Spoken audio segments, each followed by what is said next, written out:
أعوذ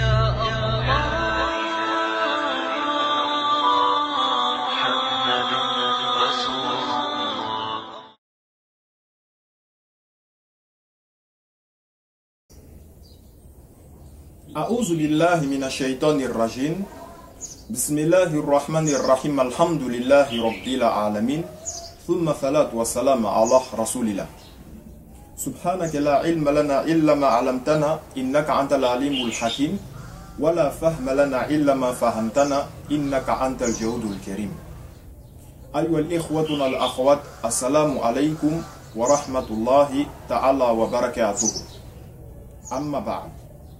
La louange est à Allah subhanahu wa ta'ala, Seigneur des mondes, le créateur des cieux et de la terre et de tout ce qui s'y trouve. Qu'Allah ta'ala nous augmente en science, qu'il nous enveloppe de sa miséricorde et qu'il fasse de nous des musulmans pieux et sincères. Amin ya rabbal alamin.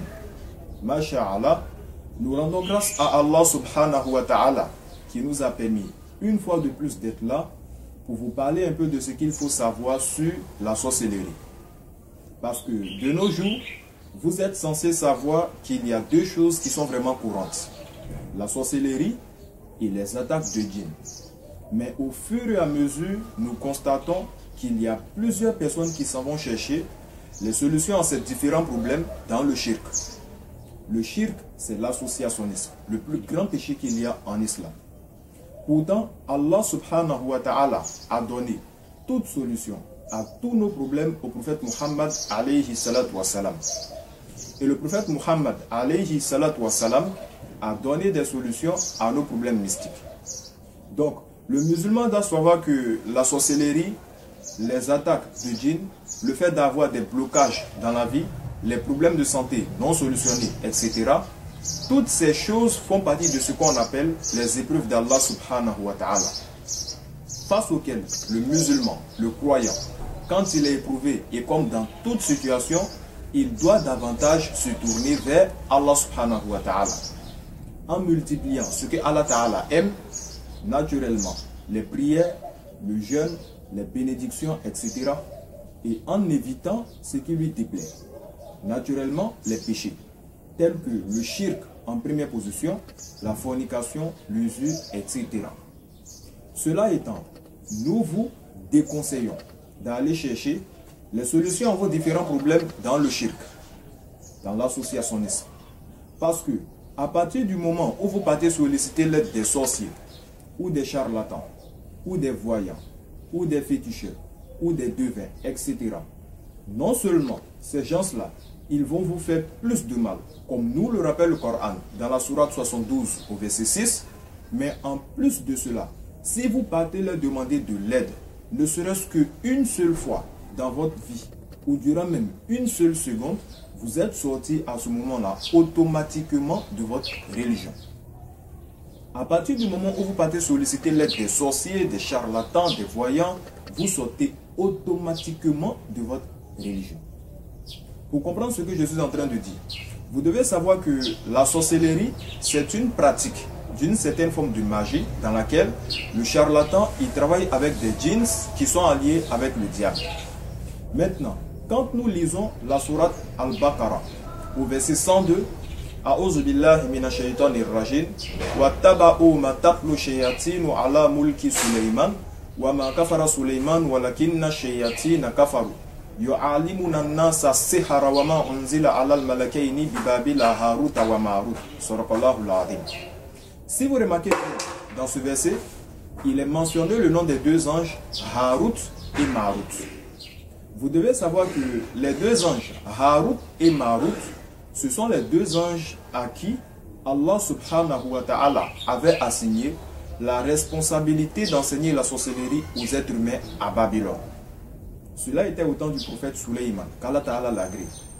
Mais il est dit dans ce verset, Surat Baqarah, au verset 102, que les deux anges Harut et Marut, ils sont venus nous enseigner la sorcellerie à titre de tentation et épreuve pour l'humanité.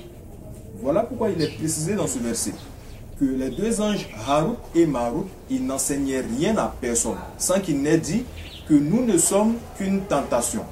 Une épreuve pour l'humanité, ne sois pas mécréant. En d'autres termes, le premier pas qu'il faut poser avant de pratiquer de la sorcellerie, c'est d'abord de devenir un mécréant. Ça, c'est le premier pas à poser. Deuxièmement, il est dit, toujours dans ce même verset, Surat Baqarah, au verset 102, que celui qui pratique la sorcellerie, il n'aura aucune part dans l'au-delà. En d'autres termes, si tu meurs dans cette pratique, tout ce que tu vas faire comme prière, comme jeûne, comme pèlerinage, ne seront pas acceptés par Allah subhanahu wa ta'ala. Et ce, tant que tu ne te repens d'un repentir sincère. Troisièmement, il est dit, toujours dans ce même verset, Surat Baqarah au verset 102, que celui qui pratique la sorcellerie, il a vendu son âme au diable et il a perdu sa foi. Parce que la foi et la sorcellerie, ce sont deux choses qui ne se collent pas du tout. À partir du moment où tu te mets à pratiquer de la sorcellerie, tu as vendu ton âme au diable et tu as perdu ta foi. En l'occurrence, ça concerne les sorciers, les charlatans, les voyants, les féticheurs, etc. Maintenant, à partir du moment où toi, musulman, ou toi, cheikh, ou toi, oustaz, ou toi, ulama, ou toi, érudit, ou n'importe qui, tu te lèves et tu t'en vas demander de l'aide à un sorcier, ou à un charlatan, ou à un voyant, ou à un féticheur, etc., tu es concerné automatiquement par tout ce que je viens de dire. Parce que là aussi, en l'occurrence, tu deviens un mouchirikin comme eux, c'est-à-dire un associateur. Et ce, tant que tu ne te repens d'un repentir sincère. Parlant du mouchirikin, Allah Ta'ala nous dit dans le Saint-Coran, dans la sourate 98 au verset 6, « Inna alladhina kafaru min ahlil kitabi wal mushrikin fi nari jahannama khalidina fiha ulaika hum sharrul bariyya. » Sadaqallahu al-azim.